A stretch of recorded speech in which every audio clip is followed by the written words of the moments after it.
Hey guys, welcome to Motivation Monday. We're here with two more questions that I'm excited to dive into. I'm Jason Michaels. Let's see what folks are wondering about. The first question is, how do you create the burning desire to succeed every day? And the second question is, can I do this without most people noticing I have other challenges?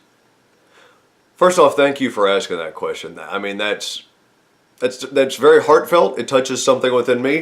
I want to speak to both of those questions. How do you create the burning desire to succeed every day? So the way that I create the burning desire to succeed every day is that I focus on the things that I'm truly passionate about. I got into magic as a business because I loved magic.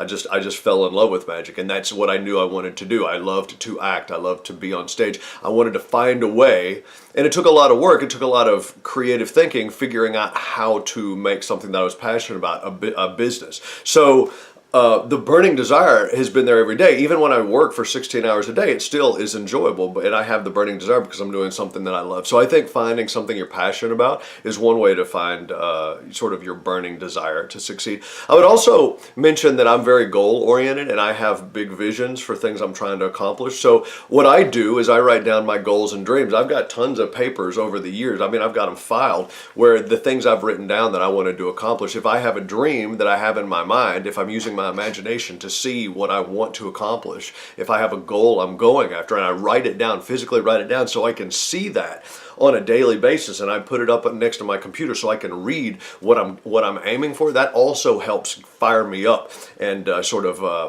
stoke that fire of burning desire. The other thing is I have an accountability group. One of the ways that I stay accountable to accomplishing the things I want to accomplish, the dreams, the goals, and getting where I'm trying to be, is I'm part of an accountability group, which means that every week we get on the phone and I try to and we report to each other how we're doing as far as getting closer to where we're trying to be with our goals and dreams. So those are, number one, find something you're passionate about. Number two, I think writing down your dreams and goals is great. And then, of course, having someone to hold you accountable is also important as far as that burning desire to succeed. Now, the second question, this is the really personal question, how do I do this without other people noticing I have challenges?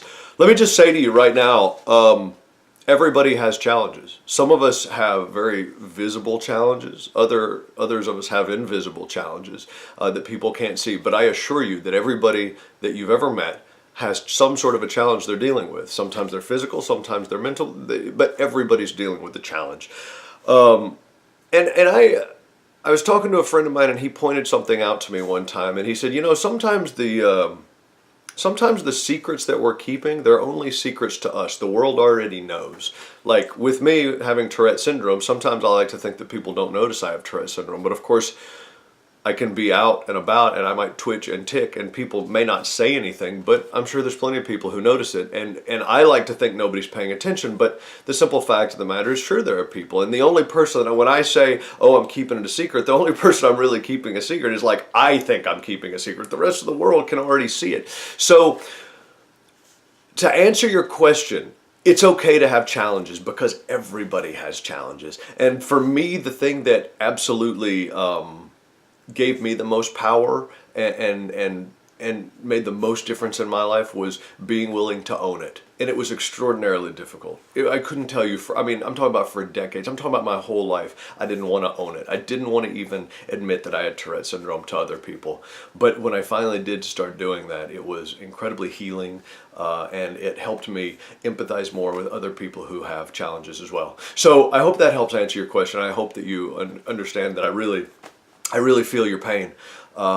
And thank you for being willing to ask these questions. Anyway, if you have some questions you'd like to discuss or have me comment on for the next Motivation Monday, feel free to email me at my website, jasonmichaelsmagic.com. And by the way, I just got up a brand new thing on my website on jasonmichaelsmagic.com. If you'd like to read the first 80 pages of my book, you can do The Impossible 2, which has 20 5-star reviews on Amazon. You can do that immediately. You can bounce over to my website, jasonmichaelsmagic.com, and you can click on a button at the bottom of the page that says, yes, I want to read the first 5 chapters of Jason's book. You can do that absolutely free. Anyway, I hope you're well, and I look forward to seeing you here next Monday. Take care.